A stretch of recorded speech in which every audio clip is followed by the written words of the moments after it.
Chaque jour que je respire mérite un sourire. Chaque jour que je respire mérite un rire. Mérite un rire. Bonjour et bienvenue sur le podcast Chaque jour que je respire mérite un sourire. Je suis Carole Fortuna et je suis heureuse aujourd'hui de partager avec vous une expérience que j'ai vécue. Il y a à peu près un mois, un collègue entrepreneur que je connaissais que virtuellement dans mon réseau, dans le réseau auquel j'appartiens, qui se nomme les rebondisseurs français, ce camarade m'indique vouloir faire le GR34 en Bretagne entre Pont-Aven et Vannes.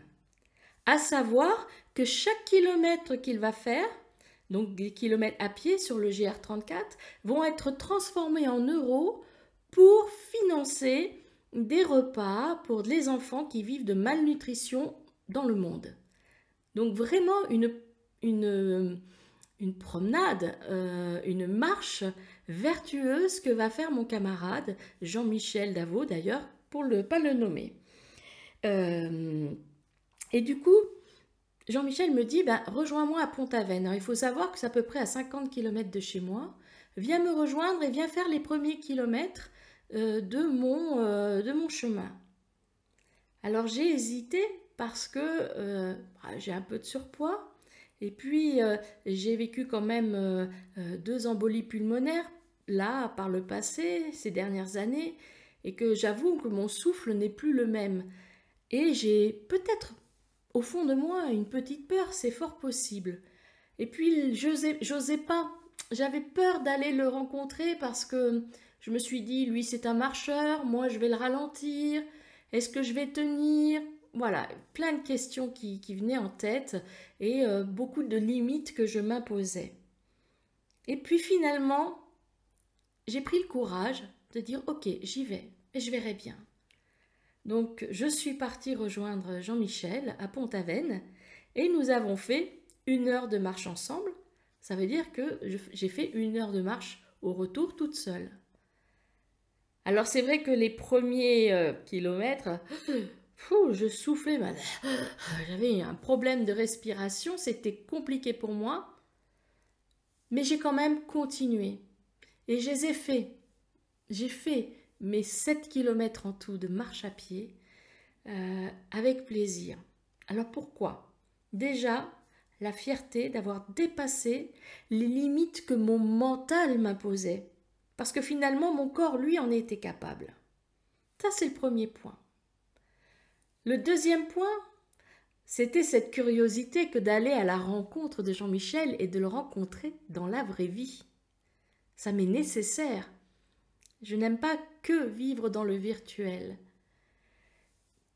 Finalement, qu'est-ce que j'ai vécu ? 3e point, j'ai rencontré quelqu'un d'extraordinaire et très attentif. Donc, il s'est adapté à mon pas, à mon rythme, même si lui, ça le ralentissait dans son chemin. Mais il l'a fait parce qu'il souhaitait vraiment qu'on puisse rentrer en communication tous les deux.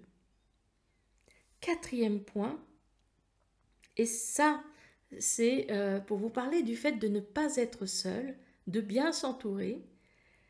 J'aurais marché toute seule, c'est certain que ça n'aurait pas été facile pour moi, et peut-être que j'aurais ressassé des choses négatives. Oui, j'ai mal à ma jambe, oui, j'ai du mal à respirer, oui, ci et ça. Finalement, d'être accompagnée, de ne pas être seule, je n'avais aucune pensée négative. J'étais heureuse, je marchais avec lui. Et puis surtout, à un moment donné, donc nous marchions dans le bon sens. Alors ça, je le rappelle pour s'il y a des enfants qui écoutent le podcast, il faut toujours marcher dans le sens inverse des voitures.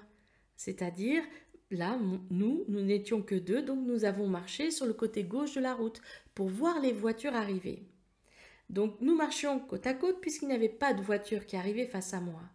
Par contre, derrière, je n'avais pas vu le danger. Une voiture a doublé une file de cyclistes et ne s'est même pas préoccupée des 2 piétons qui étaient sur la file de gauche. Et du coup, Jean-Michel m'a tiré brusquement sur le bas-côté et il a évité que je me fasse faucher par la voiture. Et ça, c'est parce que nous étions deux, qu'il était attentif aussi à son environnement et pas qu'avec lui.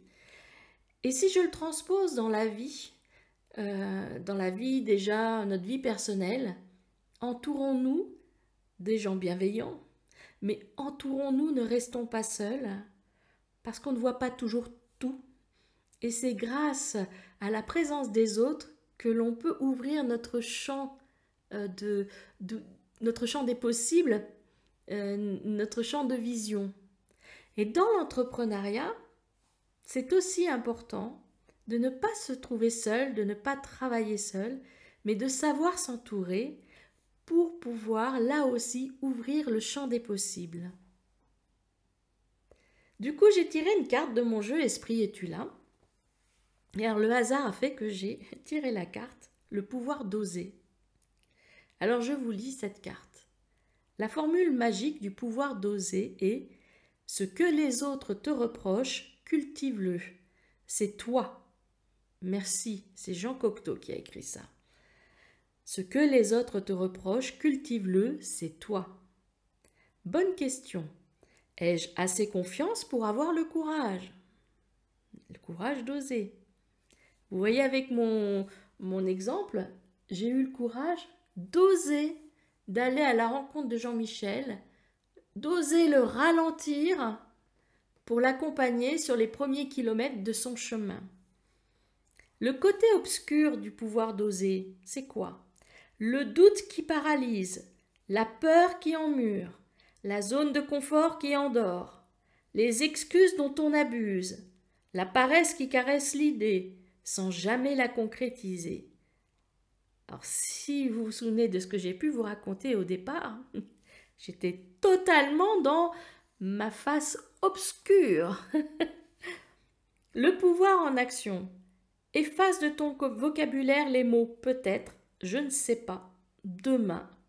Crée des pensées déterminées en positif pour soutenir ta volonté. Fais-toi confiance et lâche. Et ce podcast, son nom est « Chaque jour que je respire mérite un sourire ». Et ce sourire-là, vous allez l'obtenir parce que justement vous mettez, entre autres, ce pouvoir d'oser en action. Le fait d'effacer les mots « peut-être » ou « je ne sais pas », c'est déjà une avancée vers se mettre en joie, vers se mettre dans le sourire de la vie. Créer des pensées déterminées en positif pour soutenir ta volonté. Fais-toi confiance et lâche. Ça va vous apporter le sourire.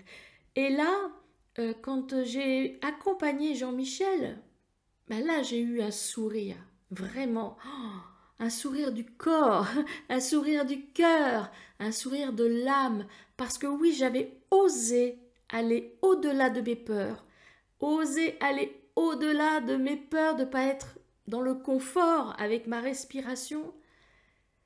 Et finalement, ça a été un moment de joie merveilleux, un moment de joie et de partage. Donc le pouvoir d'oser, n'oubliez pas. Je vous embrasse et je vous dis à très vite. Et n'oubliez pas, chaque jour que je respire mérite un sourire.